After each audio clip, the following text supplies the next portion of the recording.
ఉపాధ్యాయుల యొక్క నిరసనలను ప్రభుత్వానికి కనపడే విధంగా ఈ రోజున మరి చేపట్టడం జరిగింది.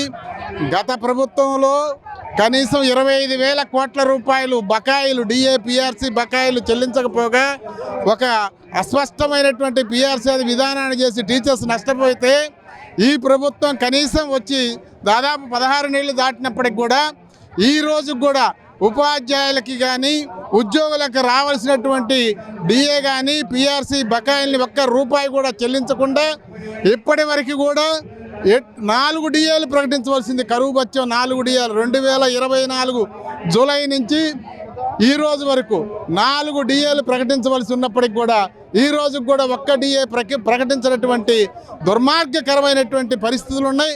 ఇవాళ వాస్తవంగా ఒక్కొక్క ఉద్యోగి 5,000 నుంచి 10,000 దాకా నెలకి నష్టపోతున్నాడు. ఈ డిఏ బకాయిలు చెల్లించకపోవటం వల్ల, డిఏలు చెల్లించకపోవటం వల్ల చాలా దారుణంగా నష్టపోతున్నారు. ఇప్పటికైనా ప్రభుత్వం గుర్తించి వెంటనే 12వ పిఆర్సీ కమిషన్ వేయాలి. 2023 జూలైకి మరి 12వ పిఆర్సీని వేయాల్సింది.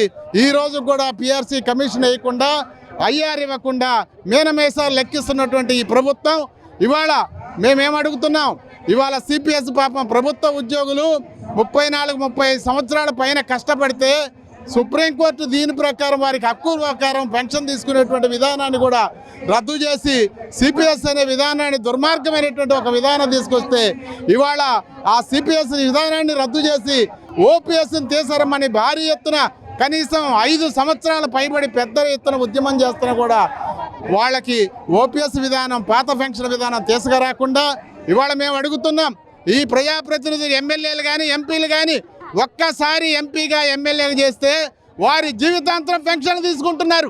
30 సంవత్సరాలు పైబడి చేసేటువంటి 30 సంవత్సరాలు పైన చేసేటువంటి ఉద్యోగులకు పెన్షన్ ఇవ్వడానికి మీకు ఎందుకంత కష్టం? వారి హక్కులు హరించవేస్తున్నారు.